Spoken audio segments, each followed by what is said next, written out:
Hi, this is TapCat, and today I'm proud to welcome you to the 1000th video I've created for the channel. And to commemorate the occasion, we're going to have a conversation with a special guest. Joining me today is BK, author of the XCOM 2 mod, A Better Advent 2. Hi guys, pleasure to be here. We're going to talk primarily about A Better Advent 2. There's also a good chance we'll talk about some other XCOM 2 related topics, including War of the Chosen, but we'll just see where the conversation goes. I thought we'd start with a fairly obvious question. Can you tell us the origin story of A Better Advent 2 and what started you down the road to creating it? Yeah, sure, I can do that. So, Better Advent actually started very humble, just a little mod that I did for myself, introducing some variety after being, kind of underwhelmed by the Advent faction in the game after my first playthrough. So I thought to myself, why is there only one kind of trooper, one kind of captain, one kind of lancer? So I just made a couple variants of them, small stuff like giving some of the captains a sniper rifle, some of the troopers a shotgun, this kind of thing that was already in the game and didn't really require too much coding on my part. Just something I threw together, and because publishing it on the workshop is so easy, I just put it up because I thought some other people might like it. Well, it turned out a lot of people actually liked it. I got a bunch of positive feedback. People had wishes on stuff that could go into the mod. I looked into what kind of options I have with the modding tools and found that I could actually deliver. So it grew from there. Hey, can I ask, did you have actual programming experience before you got into this? Like, how deep a technical background does somebody need to have? I've never looked at the modding tool, so I have no idea what it's like to dive into that. I am an automation engineer, so I do have some background, yes. Okay.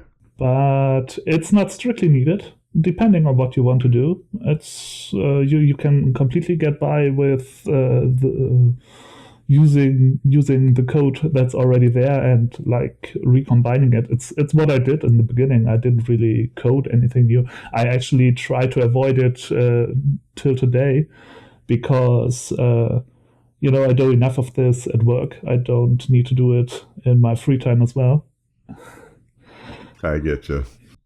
Yeah, that totally makes sense. So you started with Advent and wanted to beef that up. And obviously, at some point, the ambition grew way past that. Yeah, ambition, expectation. I don't know. A lot of the positive feedback was, of course, a huge surprise for me and was very motivating to keep going. And so I started doing some alien variants, although I didn't plan on doing those in the beginning. They worked out well and got a lot of feedback, and yeah, it just grew and grew. And instead of the 10 or 15 variants that I started out with, A Better Advent now has 70 new enemies. Yeah, which is crazy. And I have to admit, when I was playing through, I certainly recognized different variants, there's the Pyro Muton or this other guy, right? But not all of them. Well, of course, my number one goal is kill them before they have a chance to do anything, right? Yeah, you did a marvelous job of that. I sometimes was annoyed.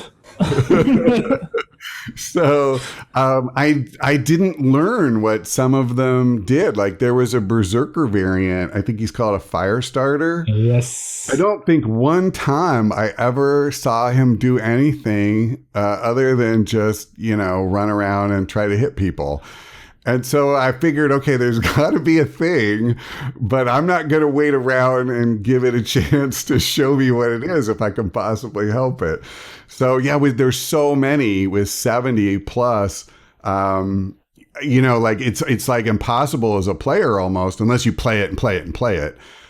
to learn and remember all of them. So I think you end up with kind of a handful, like the Advent Gunslinger, that made a very painful impression on me very early in the game. Yeah. But some of them, I was like, okay, I know they're different, but it's hard for me, to keep them all straight because it's so much. But I actually like that too. I think it's cool. Yeah. So it's true. You were mostly able to kill many of them before they did anything, and that's kind of a challenge you have if you design new enemies, because you sometimes end up looking at your mission and think, what's the point? This Advent Trooper didn't have an action anyway, so who cares if he dies with a mag rifle or a shotgun in his hand, right? So right. When designing enemies, at some point I started to think about, well, what can we do about that? And you ran into primes, of course, which are one of the things. Mm-hmm. And you start giving enemies stuff like a close combat specialist, reaction abilities, all these kind of things. And you try to work around that. Can I just say, I'm sorry, I didn't mean to interrupt. The primes, I really liked those. And I was not a huge fan of the alien rulers. And obviously that kind of reaction is similar to the rulers. I felt like, especially when you meet them early in the game, if you meet them when the game first offers them to you, it's too much. Them getting a reaction because you moved, because you reloaded, because you healed somebody, like anything. And I really like the primes because if I hit one of them, if I damaged one of them, they got an action. And it made them way more powerful and difficult, but not in a way where I felt like throwing up my hands and quitting. You know what I mean? Like it felt fair. It's the big idea behind the primes is that you, as a player, get to choose when they get their action. So if they get their action because of something that you did, you attack them. If you choose, you can just spend a whole turn setting yourself up, moving back, and they don't get anything. Or you can just focus on other guys first. That's just something that I enjoy gameplay-wise, like looking at the enemies that I'm facing and then trying to put priorities on them and seeing in which order I attack them. And with some of the primes that have a lot of life, like let's say a Sectopod prime, it's even important which soldier you use first, because he might move and then suddenly flank one of your other guys who hopefully has an action left to move somewhere else. And these are the kind of things that I enjoy on a tactical level. And it came by a bit incidentally. It's not like I sat in my room and thought about cool ways to get this gameplay, but like I made this reaction ability and saw what happened and liked it enough to spread it out into a full-blown mechanic that, it started out as something that I put on the Berserker to make them better, because they, like some others, are really not all that impressive in vanilla. And I wanted to give them their reaction ability that they have in Enemy Within back, right? So that's where the prime ability came from. Well, I will say the Sectopod prime definitely will keep you on your toes. And I had a couple of fights with them in particular. I didn't encounter them that many times, but I do remember being very stressed. And actually, so I think my funniest encounter with one, and I can't remember now if it was a prime, but when I did the Avenger Defense mission, and I saw something went into concealment, and then there had been a Sectopod standing there, and all of a sudden, none of my soldiers could see the Sectopod. And so having those two things happen in sequence, I thought, Oh my God. Did he give a sectopod concealment? That's so evil. And I knew whatever it was moving toward us, and I was terrified. It was the sectopod. So when I found out that it was a lowly drone, I mean, it was pretty hilarious for me, but I almost had a stroke because I was like, is he really that evil? I mean, I know you're an evil genius when it comes to designing these, but that's going over the line. Yeah, I agree. That would have been slightly too much. But yeah, no, the prime as it is plenty. And I actually, it's funny, I was reading some comments on Better Advent 2, and I saw one guy saying he thought you had overdone it on the prime. I think I disagreed with every point he made in his post. But on the prime in particular, I just didn't agree that it was too much. I thought, no, like it's hard, but I feel like the sectopod and arguably the gatekeeper coexist as the two guys that you fight that should be like the hardest things in the game, I guess, until you get to the avatar. Okay. Yes. And that's excluding DLC. I'm talking vanilla. Yeah. So it should be like, oh my God, how am I going to take this thing down? Right.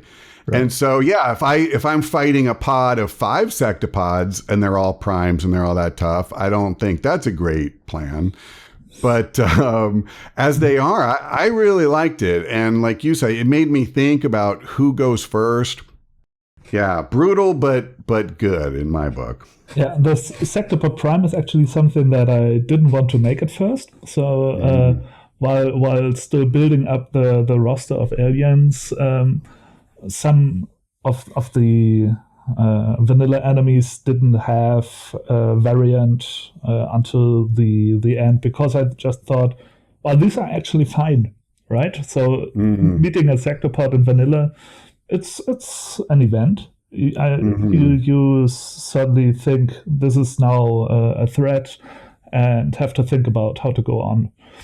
With other enemies, there was much more of a need to improve things to keep them threatening into the end game. But people keep pestering me about it. Why is there no sectopod in this mod? You changed everything. Why didn't you change the sectopod? And it came up so often that almost as a joke, I just went, all right, here, have your sectopod. And so I took just the standard sectopod, gave him the prime reactions, didn't change his stats at all, and I gave him an ability to not be visible on the shadow chamber, and put that into the mod, and announced that there's now a sectopod prime around. And surprisingly, at this point, I should probably say, not surprisingly, the XCOM 2 players are somewhat of a masochistic bunch, and people liked it. So I beefed it up even further to be to have higher stats, and at some point gave it a new model and no, not model, new textures, and scaled it up and made it look impressive, and it's now where it is. Yeah, I do really like that too, that it looks different, that pretty much all the variants, they have a look that cues you to the fact you're not fighting a vanilla version of the trooper or whatever it is. And you may not know what he does, but you at least know to kind of, hey, pay attention. You know, this isn't the guy you're used to. Right. And this is probably a good time to mention that I, of course, did not everything on my own. I did all the most of the code and the enemy design on my own. So the gameplay, I'd say. But I did have help from a guy named Atheran, who did a lot of the custom textures in the mod. So if you saw the fire spitting viper, the wyvern, for example, is a custom skin by him, and the fire starter as well, and several others.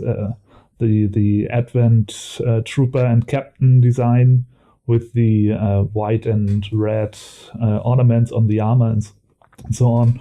So that's been done by him.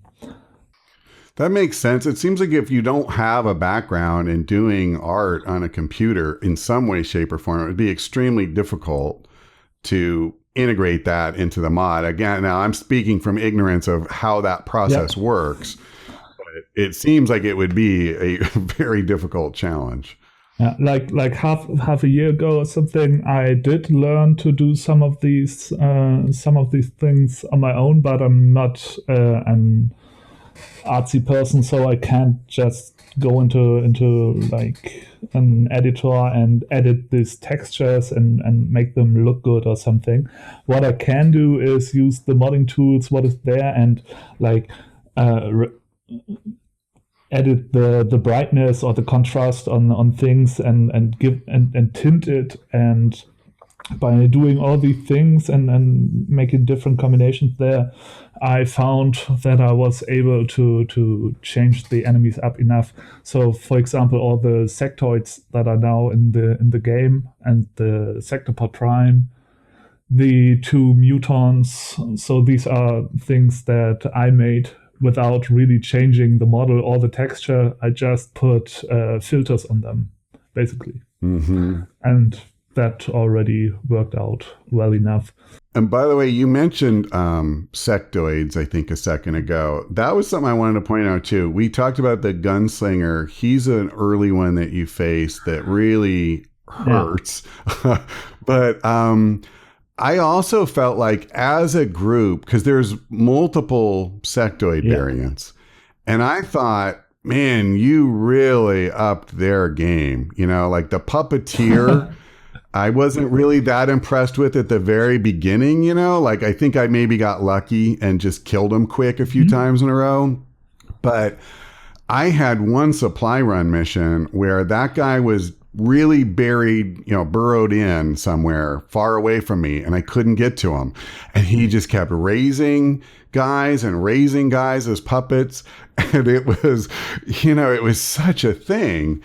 And was the sectoid somebody that after you got past the Advent stage that you particularly wanted to beef up because they are kind of at the bottom of the totem pole? They are by design, I think, a weak enemy. So if you look at XCOM 2 and compare it to the first XCOM, they are already beefed up. Right, they are no longer these little 3 HP guys that take pot shots at you, but they are actually a credible threat on their own. Mm-hmm. And what I wanted to do right at the start is have a variant that does less psionics and more shooting with these with their plasma guns, because I think sectoid shooting his gun actually looks awesome. Mm-hmm. And they do it not often enough. So I put this sectoid soldier guy in and had basically 2 different sectoids right from the start of the game, and that was a priority. But really beefing them up, that came incidentally, I'd say. Okay, I was just curious. Because, it is true. Compared to what they were in the Enemy Unknown, Enemy Within era, man, they're way tougher. But what I learned, like, as I kept playing XCOM 2, the sectoid can largely be ignored. Like, when you first meet them, if I leave him alone and just try to kill the rest of the pod, he may panic one of my guys or whatever, but then the whole rest of the squad can take him out. We can flashbang him. We can deal with him alone. Well, you really turned that whole approach upside down with the sectoid soldier, because now here's this guy who has what is quite a lot of health when you're starting the game and you just have these crappy little machine guns. And he's not going to just wave his hands and, you know, throw purple light somewhere. Yeah. He's going to freaking shoot me and put one of my guys in the hospital potentially. Mm-hmm. So, I thought that they were really a step up. And I like that. I thought it took somebody that I kind of took for granted a little bit once I learned how to manage them in the base game, and made them a threat again, made them something that I had to legitimately worry about. Yeah, so what the sectoid did inspire me to do, it was a large factor in wanting to overhaul the AI itself. So there's basically two parts to the Better Advent mod. One is the enemy variations, and the other one is the AI overhaul.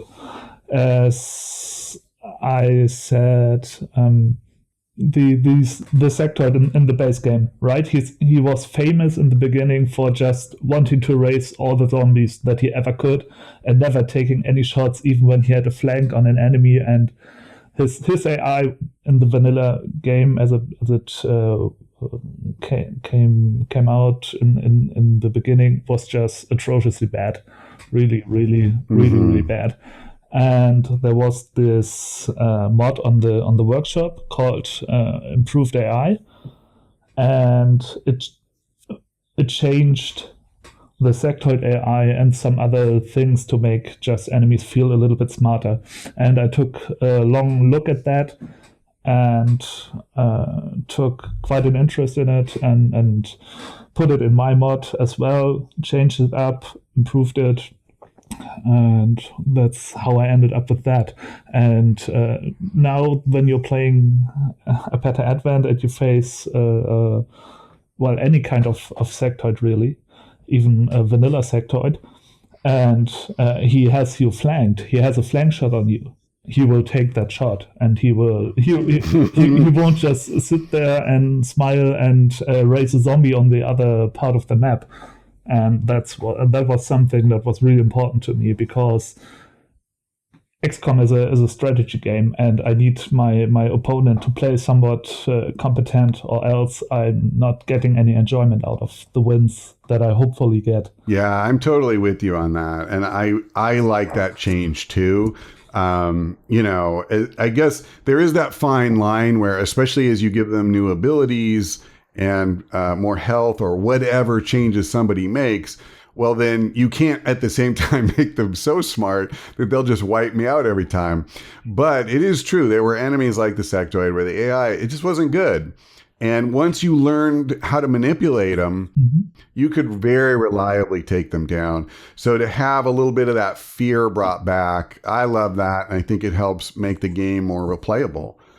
So while we're on the subject of sectoids, probably my favorite mission, not just from the campaign where I played Better Advent 2, but I think it's going to be the most memorable XCOM 2 mission I've ever played, was I believe it was an extraction, and I titled that episode Night of the Living Dead. Oh, the zombie town. Because there's nothing but zombies and sectoid puppeteers and the puppets, and it started off, and I really was not worried about it. It's like, oh, okay, the puppets, they move kind of slow, and I can handle this.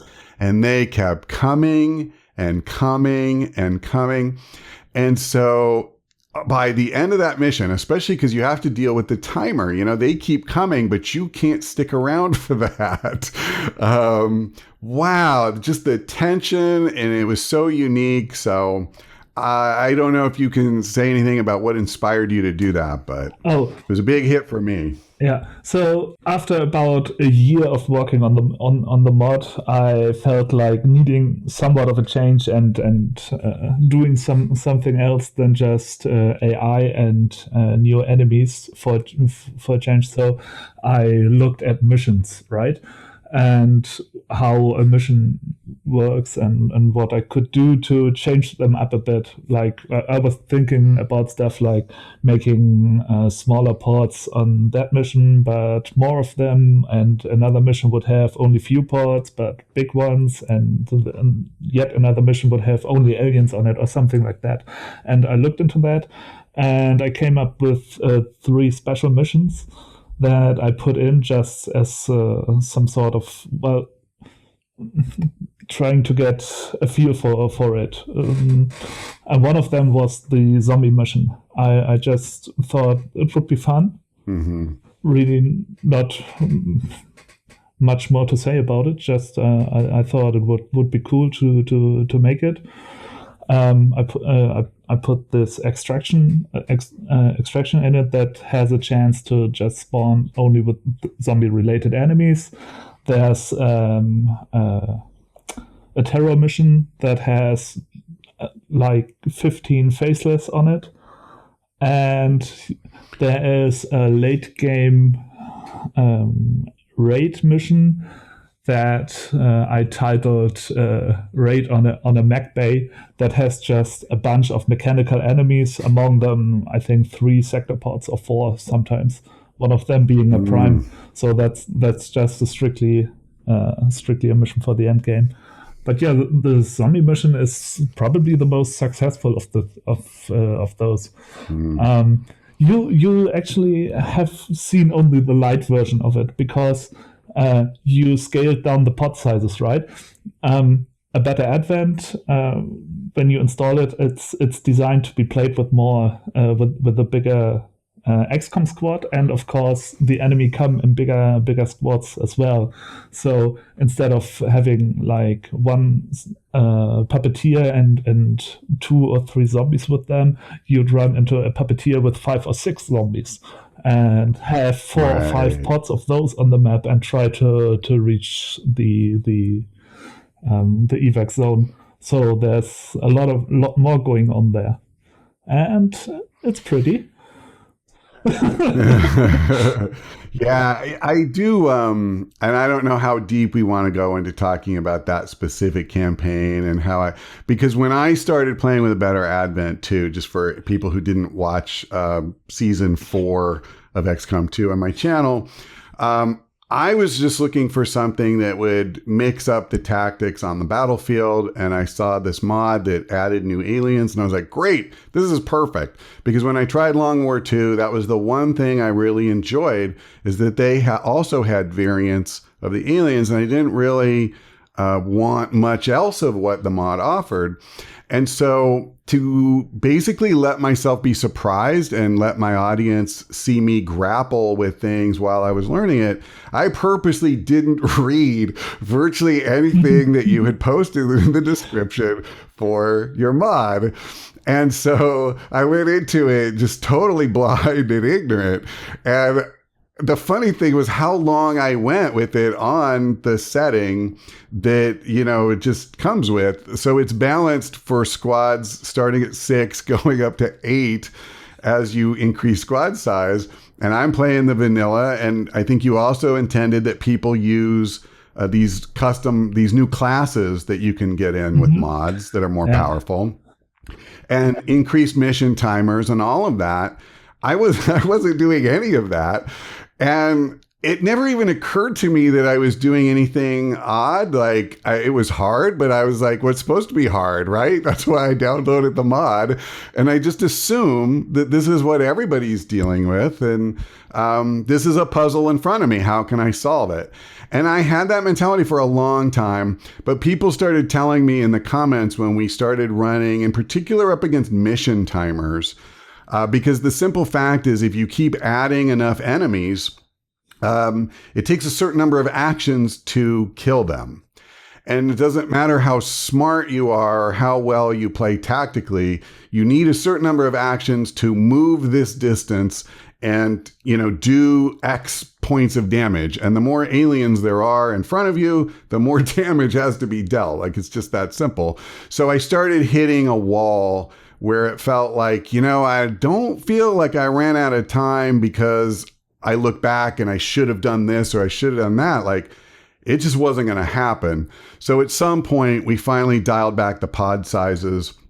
I did it in increments. I did it once, and I was hoping that by reducing it by 1, that would have been okay.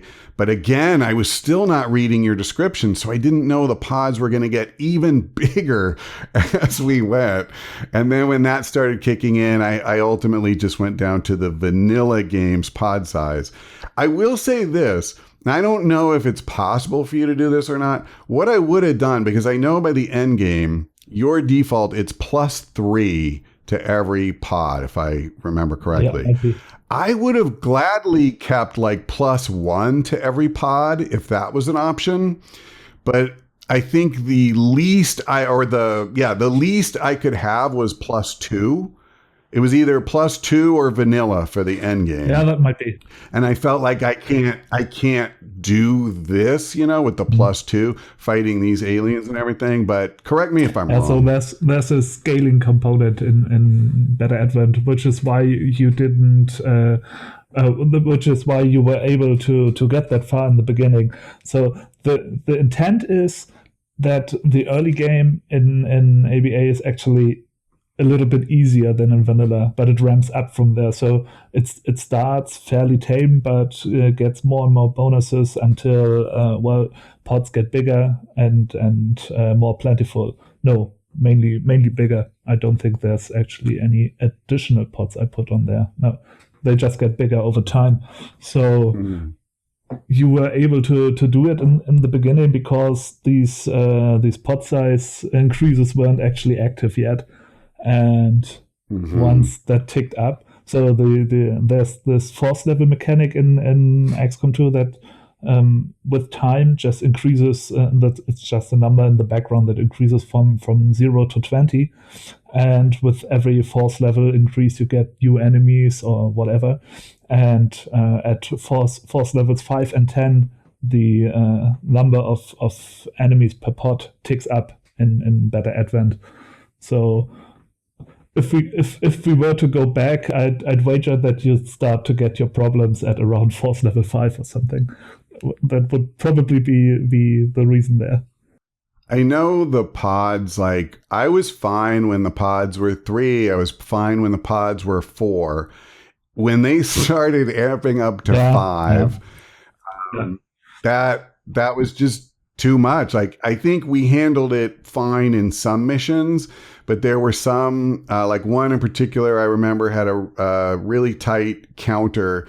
And part of that, I hate saying stuff is luck, but it just so happened that on that map, there were literally 3 or 4 pods right at the extraction point that I had to get to.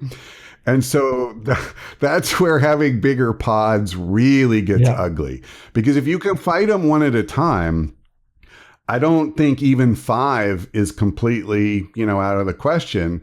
But when you have to fight 3 pods, and that happens, I mean, it is a thing. If you have to fight 3 pods of 5 and you have a squad of 6 vanilla soldiers, I wish you well. That's all I'll say. Because it's a lot. It's a lot to deal with, especially when they're souped up with better AI and better abilities. So, yeah. Okay, so you also mentioned the faceless special mission, to kind of circle back to those. That one I also had a lot of fun with, and I think that again, like, part of it was there was some weirdness in my campaign where earlier I had gone on a bugged retaliation mission where there was literally no enemies there. Okay. And so as I was rescuing people, I kept waiting. It was actually quite unnerving in and of itself, because I kept thinking, like, I'm going to move forward and I'm going to reveal 4 pods all at once because they're clustered somewhere, That probably was right at the beginning of your campaign. I don't think I saw that. I missed the first couple episodes and never got to return to them. Okay. So it wasn't the first one, but it was earlier. Okay. Yeah. So we had that weirdness. And so anyway, that mission happens, right? And then I go on the special one, and now there's all these civilians everywhere, and I'm not seeing any Advent or anybody like that. And I'm like, is this bugged again? And then we started seeing faceless, and I saw more faceless. And again, I thought, okay, is this a weird bug of there's just a couple of extra faceless, or what's going on? And I finally, as they kept coming, I figured out, okay, this is actually a thing you're doing. But it was, I think, more unnerving because I had no clue what was happening, thanks in part to that bug mission earlier. But then once I did, it became very disturbing to approach a civilian, which I think was kind of your point in doing the mission. Obviously, yes. Yeah, because that's a thing that is, I actually will give Firaxis credit for this. We've talked about some of the areas where the vanilla game, it can fall a little flat, right? And modders can help bring that up a notch. But I actually think that it was very clever, the faceless mechanic, that you're on this retaliation mission and you're kind of racing against a different kind of clock because you have to rescue people before they get killed, right? And so you have this desire to dash or do anything you can to get to a civilian to rescue them. But oh, by the way, if you do, there's a chance this is going to turn into a monster and beat the crap out of you. Yeah, I agree. And that's, that's pretty clever. Yeah, the faceless are really cool. I almost wish that they were by default also in the city centers and so on. So there's this one dark event, right, where you get faceless on any mission. I almost wish that was possible without the dark event. Just, rare, but every now and then, like every 5, 6, 7 missions, somewhere there's a faceless among them. That would have been cool, I think. Just that extra layer of paranoia in every mission. I agree with you. I think it would be cool. Now, I know I do everything I can to stop that dark event from coming. Because when I'm playing, if I can avoid anything that makes it harder, like another advent reinforcements or more troops or something, I'll do it. But I agree. If that was just part of the game and an occasional thing that you had to deal with, it actually would be pretty cool. And it would be, I think, realistic. Like when you look at the game world that they've set up, I think you mentioned earlier how Advent has this propaganda machine and all that. They've infiltrated humanity at a pretty broad level. So the idea that Faceless would be out there actually makes sense. They'd be working at a corporation, like they'd probably plant them in high ranking positions and stuff like that. Absolutely. And you could run into them. Yeah. People should be afraid that their boss might be a faceless. Absolutely. Now that you say that, some days I wonder about mine, but we'll save that discussion for another day. So you did mention something earlier I just want to circle back to for a minute, because I literally was going to ask you about this. It did feel to me like A Better Advent 2 makes the game a little less punishing at the beginning. And I really liked that because I've felt, for at least going back to Enemy Unknown, which is the first version of XCOM I have played. Same here. I felt like I love the game, okay, but it could really stand to be, easing up on you a little bit in the early game and then harder in the late game. In an attempt to make it harder, I actually played a campaign of Enemy Unknown where I just made the rule, I am not going to research plasma weapons. I'm not going past lasers. And I still beat it pretty easily. And, that's not great, right? Like, you should need that to carry you through. And so I thought, for a mod that is kind of mostly intended to make the game more challenging in an interesting way, it was great that you didn't carry that through the whole thing. Because honestly, if you make the beginning much worse, I think even experienced players would have a pretty tough time. Like if you made the Lancer more deadly, like, wow, okay. Can you at least lower the price of recruiting new soldiers? Because I foresee a lot of rookies. Yeah, and I touched on that earlier. My attention was to reverse the power curve that XCOM 2 has. I think it's a big problem of the game that the early game is really difficult. You have this meat grinder that only that some of your soldiers survive, and those become some superhero types, and you just plateau on the mid game, walk through missions, and then the end game you just breathe through without having a lot of a problem in vanilla, at least. That was similar in XCOM 1 too. and I wanted to turn this curve on its head. So I made the early game easier and ramped up into a much more difficult end game. Now, of course, you with this special start you had, where you didn't read the instructions and so on, you also made the early game a bit harder than it was intended to be. But well, yeah. I was fine. Like, honestly, though, I was fine with it. I thought that it struck a good balance.